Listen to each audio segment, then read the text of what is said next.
E por esse espaço que se abre neste evento nacional, para que o processo do trabalho também seja apresentado a todos, até porque um evento envolvendo os advogados e demais operadores do direito, não há como estudar tão somente o Código de Processo Civil sob a ótica da Justiça Estadual, da Justiça Federal, onde ele seja aplicado, porque ele é um diploma legal também aplicado no processo do trabalho, com os seus ajustes na forma prevista em lei.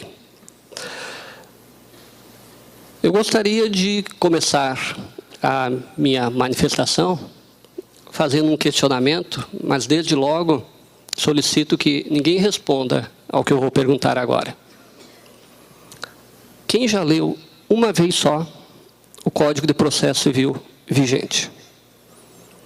Não respondam e não levantem a mão, até porque eu também não responderia e também não levantaria a mão. Eu não li uma vez o Código de Processo Civil na sua totalidade. Eu não fiz o dever de casa a partir do ano de 2010, quando começou-se a falar que haveria um novo diploma processual civil. Eu fiz como muitos daqueles que imaginaram que um Código Civil, tendo levado 2 décadas para sair do Congresso Nacional, um novo diploma processual civil talvez levasse também mais esse tempo. E eu não acreditei que se tornaria realidade em espaço de tempo tão pequeno. Então, eu sou palestrante, confesso. Eu não li o Código de Processo Civil na sua totalidade. Mas, no momento em que eu percebi que ele saiu do Congresso Nacional e foi para a sanção presidencial, aí, de fato, o desespero bateu. E eu sou, há muito tempo, professor de Direito Processual Civil, no curso preparatório da magistratura da Matra, Associação dos Magistrados do Trabalho do Estado. E, em janeiro de 2015, tem um filho que é advogado, a noiva dele é advogada, e os dois resolveram fazer um curso com o Fred Didier de 60 horas, aqueles cursinhos online. Seriam só 10 sábados, 6 horas cada sábado. Eu disse, vou junto. E ainda bem que fui junto, acompanhei integralmente o curso. E como dizia uma atriz em uma das novelas famosas aí, cada aula do Fred Didier era um flash. Era um susto atrás do outro. É impossível olhar a lei processual civil vigente imaginando que as alterações comparativamente ao processo civil de 73 foram inexpressivas. Muito pelo contrário. Até tenho dito que se eu tivesse que fazer um comparativo entre o modelo anterior e o modelo vigente, 80% de tudo que sabíamos sobre direito processual civil podemos jogar fora. E os 20% que sobraram serão seriamente comprometidos com o que sobrou. Mas, como o meu tema é aberto e eu posso tratar de processo do trabalho versus processo civil, e o professor Pedro Miranda oportunizou que eu falasse, escolhesse os tópicos, escolhesse os temas, eu resolvi fazer a seguinte abordagem. Uma vez que o Tribunal Superior do Trabalho publicou no dia 17 de março do corrente ano, véspera da vigência do CPC, que seria dia 18, a instrução normativa número 39. E naquele diploma resolveu estabelecer quais são os artigos aplicáveis, os artigos inaplicáveis e os aplicáveis com adaptações ao processo do trabalho. Primeiro aspecto, a instrução normativa 39 não exaure todos os dispositivos aplicáveis, inaplicáveis ou aplicáveis com alterações. Segundo a própria instrução, apenas os mais impactantes, os mais importantes, sob a ótica do TST, foram objeto daquela instrução normativa. Outro detalhe importantíssimo. A ANAMATRA, Associação Nacional dos Magistrados do Trabalho, ingressou com uma ação direta de inconstitucionalidade, número 5516, invocando inúmeras irregularidades, dentre as quais que o TST estaria literalmente legislando em termos de direito processual, isso compete à União, e invocou a inconstitucionalidade da dita instrução normativa. A meu juízo, independentemente do que o STF vier a julgar quanto à temática, e ainda que seja pela inconstitucionalidade completa desse diploma legal, não esqueçamos que na área trabalhista a última palavra é do Tribunal Superior do Trabalho.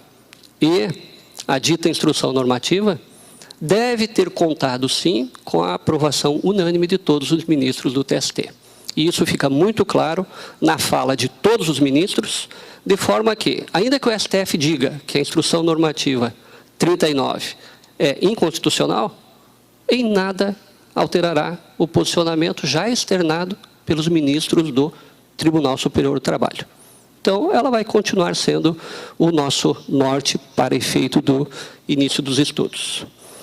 Eu, olhando de lado, fico apavorado, porque eu noto que alguns cabelos me abandonaram nos últimos tempos e outros mudaram de cor. Mas isso, com o passar do tempo, é bastante normal. Em termos de direito processual, como bem sabemos, existe a teoria geral do processo e existem várias subdivisões do direito processual. Nós temos o processo civil, o processo trabalho, o processo penal, processo eleitoral, processo administrativo, enfim, temos vários ramos de divisão do direito processual. Cada um, sabidamente, cada um desses ramos tem as suas regras, cada um tem os seus princípios. E é exatamente sob essa ótica que nós precisamos estudar quando estamos a tratar de direito processual. Em se tratando de processo do trabalho, nós temos na CLT o artigo 769, a denominada cláusula de contenção, que estabelece como regra que a CLT, sendo um diploma misto, ele tem uma parte de direito material do trabalho e uma parte de direito processual do trabalho. E a parte de direito processual, que começa no artigo 763 da CLT, contém no 769 uma regra básica, uma regra padrão, a chamada cláusula de contenção ou cláusula pétrea do processo do trabalho, que quer dizer, resumidamente, o que está aí na tela. Existem a normatização própria do direito processual do trabalho, prevista na CLT a partir do artigo 763, e, por exceção, é possível aplicar o que consta no direito processual comum. Leia-se o Código de Processo Civil. Para que isso ocorra, como está na tela, há necessidade de, primeiro, existir omissão no processo do trabalho. Segundo, havendo omissão, ainda assim é necessário que haja compatibilidade do regramento processual civil com o que rege o processo do trabalho, com os seus princípios. Fora isso, em nenhum caso, dispositivos do Código de Processo Civil ingressariam no direito processual do trabalho. Essa é a regra matriz, essa é a regra básica. Mas nós não podemos esquecer que o requisito omissão ou lacuna não é só a normativa, não é só a ausência de dispositivo no processo do trabalho. Há muito tempo a doutrina já fez a tríplice divisão, que a omissão abrange tanto a ausência de normatização específica, ou seja, ausência de norma, como também nos casos de omissão ontológica e axiológica. Nestas duas, notem, tanto na ontológica como na axiológica, existe dispositivo próprio na CLT, mas o dispositivo está velho. Ele não atende mais aos fatos sociais, não atende mais à realidade atual. E ele leva a uma solução injusta. Quem não lembra do famigerado artigo 475J do CPC de 73? Aquela multa de 10% se nos 15 dias o devedor não pagar espontaneamente. Isso consta no direito processual do trabalho de forma expressa? Não. Mas consta no Código de Processo Civil e veio com a Lei 11.232/2005. E de lá para cá, o questionamento que sempre pairou e paira ainda no TST, tanto que o TST afetou essa matéria e está a discutir novamente, se seria aplicável ou não o processo de trabalho. Cada juiz do trabalho, a seu modo, interpretava, uns sim, outros não. O tema foi levado à SDI 1 do TST e, por maioria de votos, foi dito que não. Mas, como o assunto continuou sendo muito debatido, muito discutido, a matéria está pendente novamente de exame no TST, tanto que o último considerando da Instrução Normativa 39 menciona: não vamos dizer nada neste momento se tem aplicação ao artigo 523, parágrafo 1º do CPC vigente, em que o correspondente é aquele 475J, porque essa matéria está sub júdice novamente. Então, não é o fato apenas de não existir norma, por si só, que estamos tratando de omissão. Há casos, sim, de termos norma própria na CLT e, mesmo assim, ser possível trazer dispositivos do processo civil para o processo de trabalho. Mas isso só ocorrerá se isso tornar mais célere, mais efetivo, importar razoável duração do processo de trabalho. Fora isso, não. Se esse é o ponto de partida, ficaria bastante simples dizer, então, que tudo que está no CPC continua tendo apenas este norte, apenas esta regra. Em teoria, sim. Mas antes de eu avançar nesse tema, me permitam só passar rapidamente alguns princípios e regras, não todos, que são peculiares ao processo de trabalho. O processo de trabalho é simples. O princípio da simplicidade, celeridade, informalismo, a concentração dos atos processuais, a oralidade, o jus postulante, tanto pela parte autora como pela parte demandada, artigo 791 da CLT. O STF já disse que é constitucional o dispositivo. Notem que no CPC 2015 só existe uma situação de jus postulante, artigo 103 e parágrafo único, se a parte tiver habilitação legal. Qual é a hipótese da parte ter habilitação legal? Ter inscrição na ordem dos advogados. O CPC anterior, no artigo 36, trazia outras situações além desta. E estas outras foram extirpadas do direito processual civil vigente. E eu indago, por quê? Porque o processo civil, que está aí hoje vigente, ele não tem nada de simples. Ao contrário, ele é muito complexo. Basta ver as palestras que já tivemos até hoje e alguns tópicos tratados e com divergências enormes.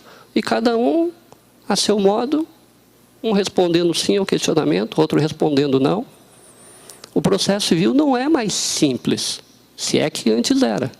Agora, ele é totalmente complexo. Muito complexo. Então, eu poderia usar como argumento o princípio do jus postulante no processo de trabalho para dizer que essa parafernália do processo civil vigente e que tornou ele muito formal, seria inaplicável no processo de trabalho. E bastaria esse argumento por si só. E eu até imaginei que isso seria um dos motivos que o TST utilizaria ao editar um ato dizendo que se aplica ou não ao processo de trabalho. Mas não foi isso que aconteceu. Na área trabalhista, nós temos também o artigo 844, que diz: ausente o reclamante, arquiva o processo. Ausente o demandado, presume-se verdadeiras as alegações da parte contrária, revelia. O juiz, no processo de trabalho, tem ampla liberdade na condução do processo e ele determina de ofício a produção de provas e diligências, como prevê o artigo 765 da CLT. É uma cláusula aberta. A execução no processo de trabalho é de ofício. A execução no processo civil nunca foi de ofício. E pior, culpa dos senhores advogados, continua não sendo de ofício. E isso vai gerar prescrição intercorrente se o advogado não se der conta que o processo baixou, transitou em julgado e ele não requereu o cumprimento da sentença. Eu não consigo entender a razão dessa regra de não existir execução de ofício no processo civil. A petição inicial e a defesa no processo de trabalho podem ser orais. E a irrecorribilidade das decisões interlocutórias é outra diretriz do processo do trabalho.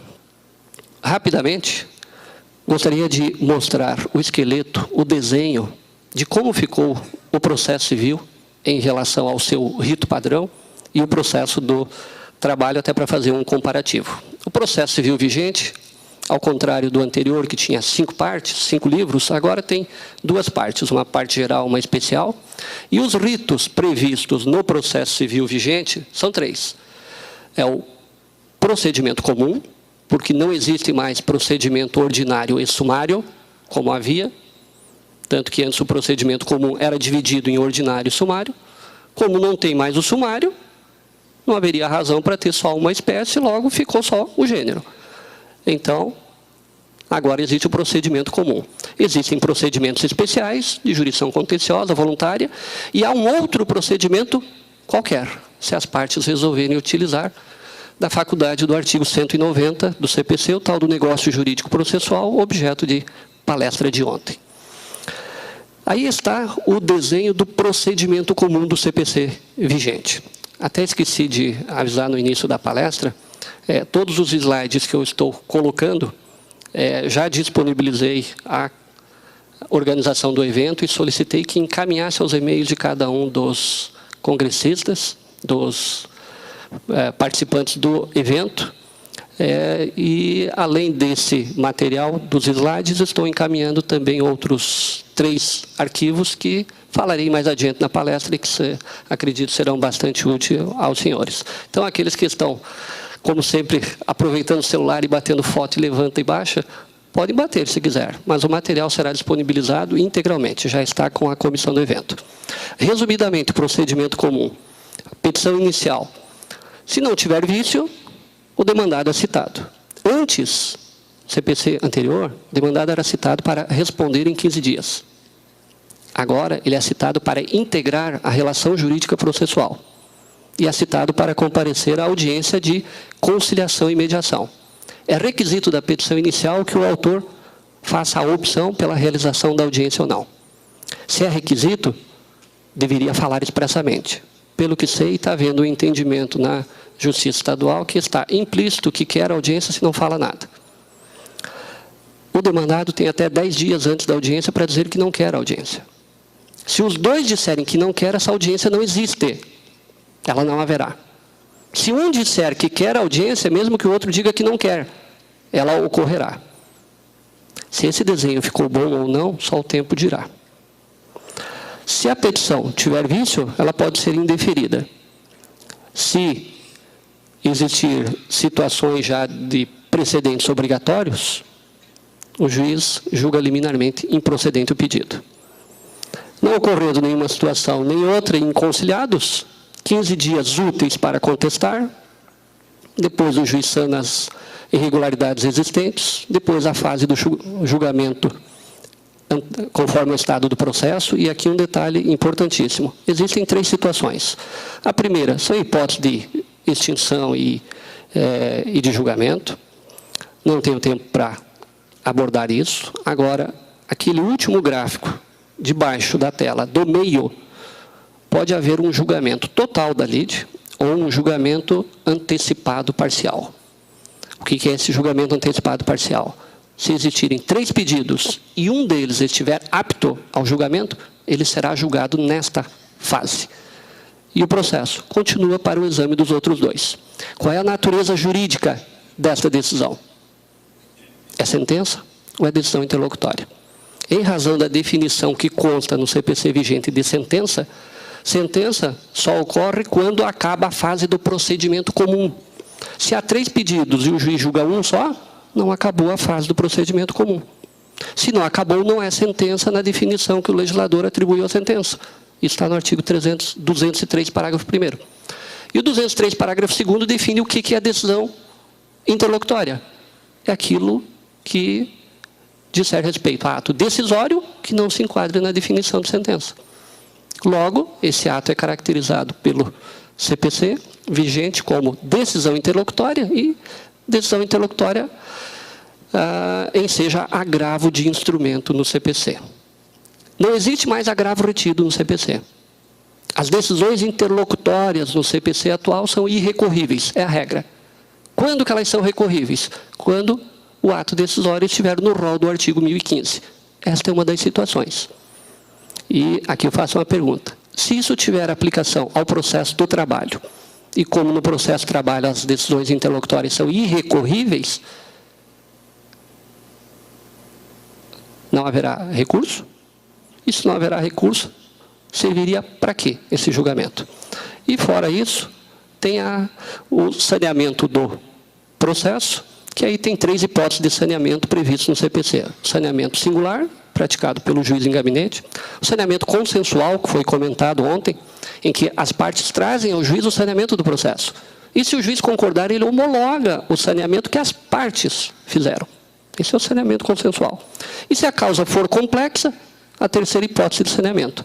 O juiz designa a audiência para, em conjunto com as partes, invocando o princípio da cooperação, que é outro princípio norteador do processo civil vigente, as partes, no ato, auxiliarem no saneamento. No processo de trabalho, nós temos 4 ritos, a grosso modo. Rito sumário, se o valor da causa for até 2 salários mínimos. O rito sumaríssimo, se não exceder 40 salários mínimos o valor da causa. Além desse valor, o rito é o ordinário. E existem os outros ritos, sendo que a Instrução Normativa 27 do TST, de 2005, editada logo depois da Emenda Constitucional 45/2004, que ampliou a competência da Justiça do Trabalho, a TST estabeleceu que, em razão da ampliação da competência, nada mudou. Continuam os ritos próprios da CLT. Mas, em se tratando de ações especiais que têm regulação em lei própria, valem aqueles ritos. Exemplo é o caso do embargo terceiro e a lei do mandado de segurança. Aí está o desenho, no processo de trabalho, independente se o rito for sumário, sumaríssimo ou ordinário, esse é o desenho do procedimento do processo de trabalho. Começa com petição inicial, pode ser oral ou escrita. O juiz não tem contato, de regra, com o processo. E agora, em termos de PJE, protocolada a petição inicial, o próprio sistema marca o dia e o horário da audiência, tanto que o advogado protocola a petição e, de imediato, não sei se é de imediato na hora ou no dia seguinte, ele recebe a comunicação do dia e do horário. O demandado é citado e, como regra, o juiz do trabalho só tem contato com o processo na audiência. Fora isso, só se houver algum pedido de tutela provisória para exame. A audiência no processo de trabalho ela é una, independentemente do rito. Pela lei, ela é una. Por isso que eu bifurquei ali, porque nem sempre ela é una. Se for una, consignadas as presenças da parte, o juiz propõe a conciliação. Conciliados, sentença homologatória, acabou a fase de cognição. Não conciliados, resposta no ato, escrita ou oral. O autor se manifesta sobre os documentos, em seguida, colhida a prova oral.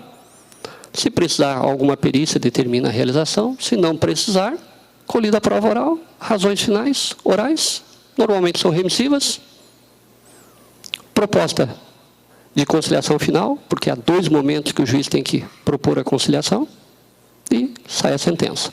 Se a audiência for bifurcada, aí é a outra coluna. Petição inicial, proposta de conciliação, conciliado, resolvido, não conciliado, resposta, o juiz concede prazo ao autor para manifestação sobre os documentos, designa a audiência de prosseguimento, na audiência de prosseguimento, prova oral, razões finais, proposta de conciliação, sentença. Notem que o rito do processo do trabalho envolve a audiência una e com consequências às partes no caso de ausência ao ato. Ausente o autor arquiva, ausente o demandado revelia. Parece que o legislador do processo civil vigente copiou o rito do processo de trabalho.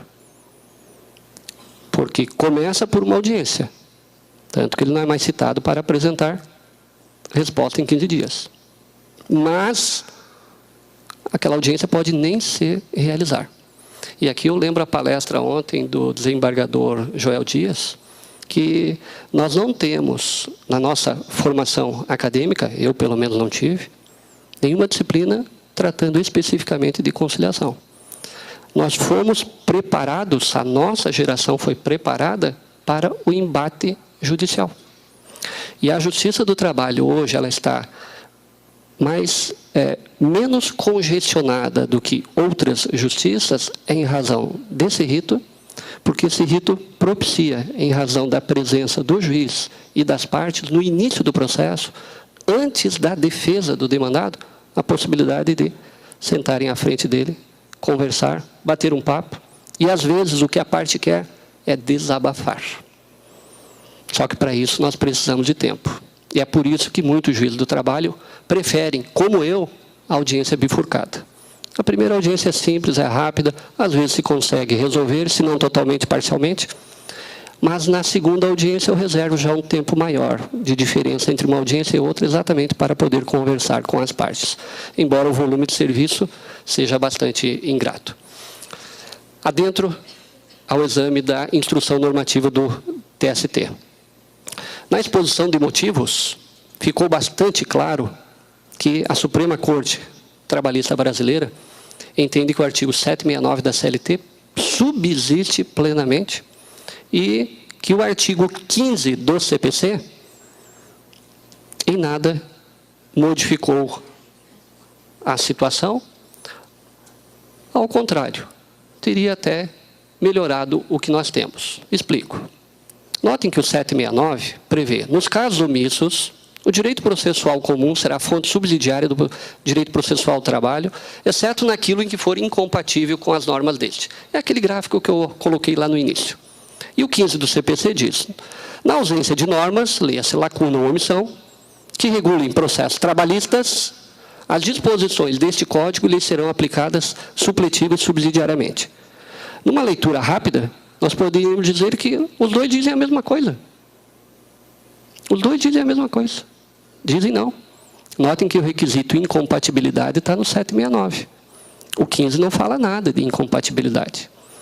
E eu posso bloquear o ingresso de uma norma do processo civil no processo de trabalho em razão de um princípio próprio do processo de trabalho, como aquele que eu comentei antes, o jus postulante.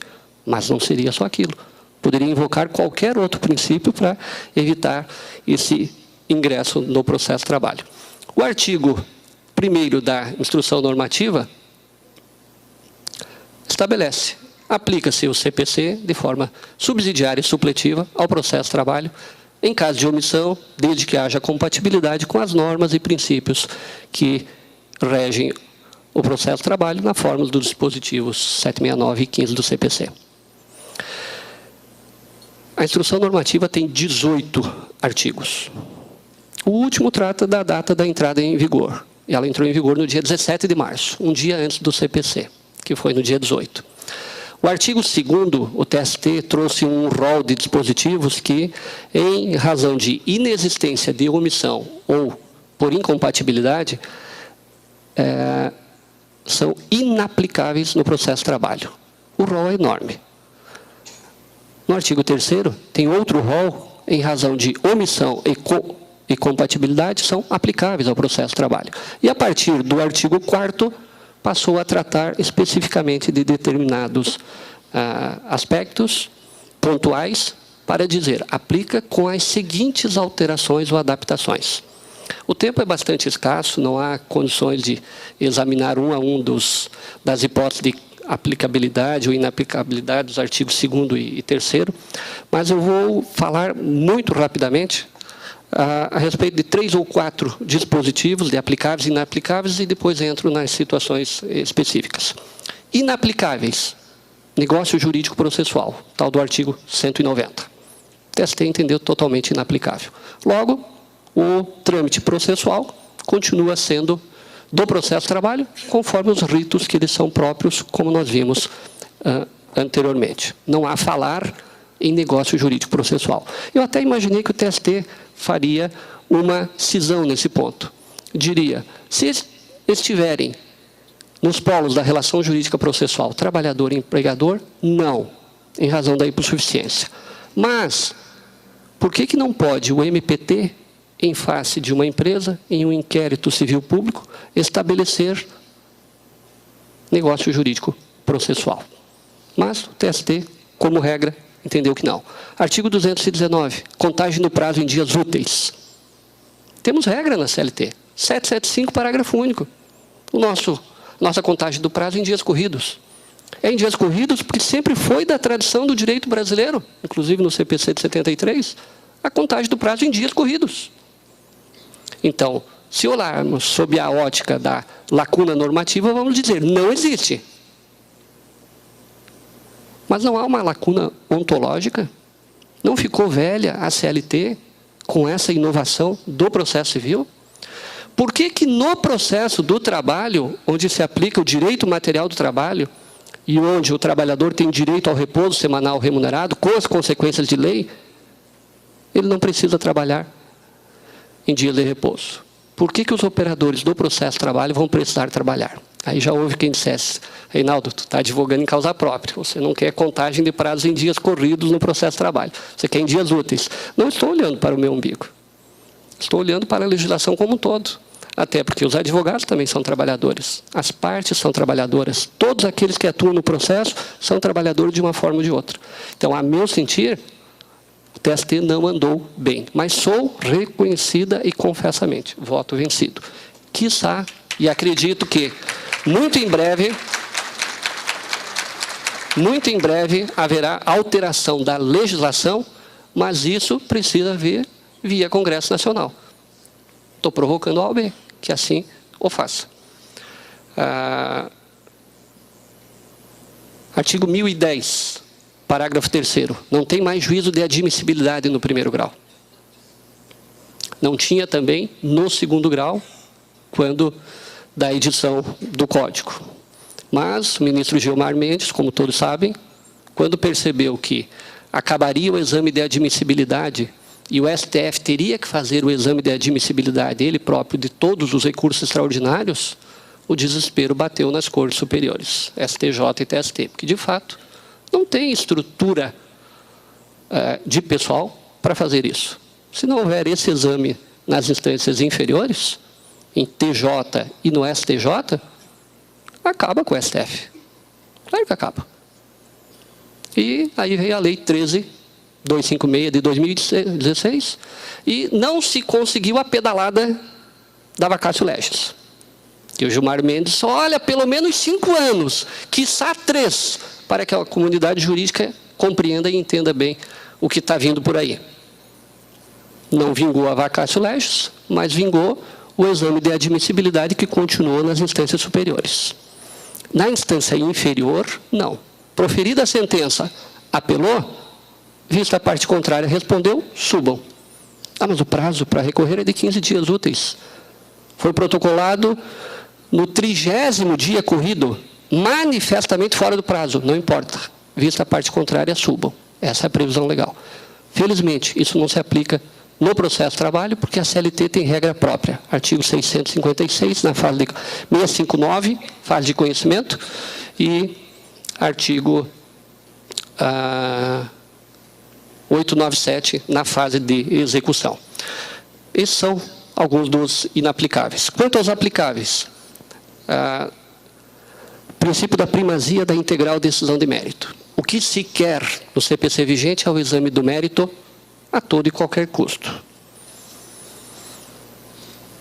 Não há falar mais em sentença sem exame de mérito, sem que a parte seja instada a se manifestar com indicação do vício que seja permitido corrigir. E isso vale para os recursos também, dentro do disciplinamento que existe. Isso está previsto para fins de recurso, o princípio da primazia da integral decisão de mérito, está no artigo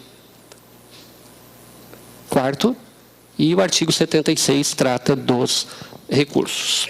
Como o meu tempo está curto, vou parar com esses exemplos que eu preciso tratar de outras situações pontuais. Aplicáveis com adaptações. O artigo 4º. Contraditório substancial, contraditório prévio, previsto no artigo 7º. Vedação de decisão surpresa, prevista nos artigos 9º e 10º. Artigo 7º. Compete ao juiz, dentre outras situações ali previstas, zelar pelo efetivo contraditório. Artigo 9º. Não se pode proferir decisão contra uma das partes sem que seja previamente ouvida. As exceções tem que ouvir em caso de tutela provisória de urgência, caso de tutela de evidência em 2 das 4 situações previstas em lei e no caso de ação monitória. E o artigo 10º. Nenhum juiz, em grau algum de jurisdição, isso vale para o STF também, para o TST idem, poderá decidir com base em fundamento do qual não se tenha dado oportunidade prévia de manifestação às partes, mesmo que deva examinar de ofício, como são os casos de matéria de ordem pública. O que disse o TST em relação a isso? Aplica-se ao processo do trabalho o princípio do contraditório previsto no CPC, em especial que está no artigos 9º e 10º, ou seja, vedação de decisão surpresa e vedação de fundamento sobre o qual as partes não falaram previamente. E o TST, nos parágrafos 1º e 2º desse artigo 4º, faz outras ponderações sobre isso. Será que isso é aplicável ao processo do trabalho, mesmo naquele rito que nós vimos, que é um processo simples, concentração de atos, tudo sendo resolvido na audiência e as partes atuando em jus postulante? Eu fico a imaginar na prática o juiz do trabalho olhando para a parte autora e ré e se ambas forem atuantes no jus postulante, ter que explicar que ele vai usar um fundamento que não veio na petição oral, sendo que a CLT nem exige como requisito da petição inicial o fundamento. Basta narrar os fatos e fazer o pedido. Enfim. Julgamento antecipado parcial do mérito, a que me referi lá no início da palestra. O TST entendeu aplicável o julgamento antecipado parcial do mérito, no artigo 5º, e disse: o recurso cabível é o ordinário de imediato. A grosso modo, o TST disse: quando se julga um pedido, a tutela estatal foi entregue. Se ela foi entregue, a parte pode recorrer. E como não cabe recurso de decisões interlocutórias na área trabalhista, isso é, a rigor, uma sentença. A tal da sentença em capítulo. É uma sentença em capítulo. E se é sentença, o recurso cabível é o ordinário. E é de imediato. E tem depósito recursal. O problema é processar isso no PJE. Está todo mundo quebrando a cuca para tentar resolver essa situação. E eu ainda faço um outro questionamento. Se há um depósito recursal ali, haverá outro quando dá sentença, porque há outros pedidos a analisar? Duas correntes tranquilamente. Há um depósito só, até porque ele serve como garantia do juiz e acabou. A outra, que eu sou bem mais simpático, a cada sentença, um depósito. Mas isso nós teremos muito tempo para debater. Desconsideração da personalidade jurídica. Outro tema que gerou e tem gerado muita polêmica no processo de trabalho. Tem aplicação isso ou não no processo de trabalho, esse incidente? Eu recordo, professor Pedro Miranda, que no evento que houve o ano passado, na escola judicial do TRT, eu defendi com unhas e dentes a total inaplicabilidade deste incidente no processo de trabalho, por inúmeras razões. Aí está a redação do TST, no sentido que entende aplicável, e a inaplicabilidade decorre, primeiro, processo de trabalho está previsto na CLT. A CLT, no artigo 889, estabelece que nas ausências de disposições sobre processo do trabalho, a ausência de disposições atinentes à execução, o segundo diploma legal é a Lei de Execução Fiscal. E o terceiro é o CPC. E a Lei de Execução Fiscal, no artigo 4º, no artigo 4º, trata do rol dos responsáveis tributários. E aí o parágrafo 3º, parte final, diz assim: os bens dos responsáveis ficam sujeitos à execução se o devedor não tiver bens suficientes. Essa é a desconsideração da personalidade jurídica que existe no processo de trabalho, de maneira simples e informal. Apenas se direciona a execução em face dele, inclui ele no polo passivo, cita, concede prazo de 48 horas para pagar ou garantir o juízo e segue o rito normal. Sempre foi assim. Nós aplicamos a teoria menor. No processo de trabalho não existe suspensão do processo. A única suspensão nele prevista é na fase de conhecimento, se apresentada a exceção. Na fase de execução não existe essa suspensão. As decisões interlocutórias são irrecorríveis e o contraditório no incidente ele é diferido para momento posterior. Quais são as razões para aplicar? Porque o TST diz que é aplicável. Porque o contraditório substancial tem que ser privilegiado em todas as justiças. Se não fizermos isso, haverá nulidade processual. Haverá retardamento da responsabilidade do devedor, porque o devedor vai ingressar com inúmeras insurgências, mandados de segurança e outros mais. E o artigo 1062 do CPC diz que esse incidente cabe nos juizados especiais. Isso é um recado à Justiça do Trabalho. Os juizados especiais têm os mesmos princípios aplicáveis ao processo de trabalho. Então, já estava evidente que isso era um recado ao processo do trabalho. Mas, no dia 21 de 6 de 2016, já existe projeto de lei prevendo o cabimento deste incidente na Justiça do Trabalho e nas relações de direito do consumidor. Em razão dessas situações todas, eu ponderei e refleti, mudei o entendimento, ressalvei o entendimento por entender por todas essas razões a inaplicabilidade ao processo de trabalho, mas o juiz está aí não é para criar celeumas, para criar divergências e gerar nulidades do processo. Então, eu estou me curvando ao entendimento do TST, embora discordando completamente, e adoto o procedimento conforme despacho que eu estou disponibilizando a todos os senhores para fins de exame. Meu tempo acabou, tem vários outros temas ainda pendentes de exame, mas eu deixo o material, deixo os slides, e em outra oportunidade, com certeza, poderemos voltar a conversar sobre esses importantes assuntos do direito processual civil, que, de regra, muitos não deveriam estar no processo de trabalho, em razão das suas peculiaridades próprias. Mas, como todos sabemos, manda quem pode, obedece quem tem juízo. Muito obrigado.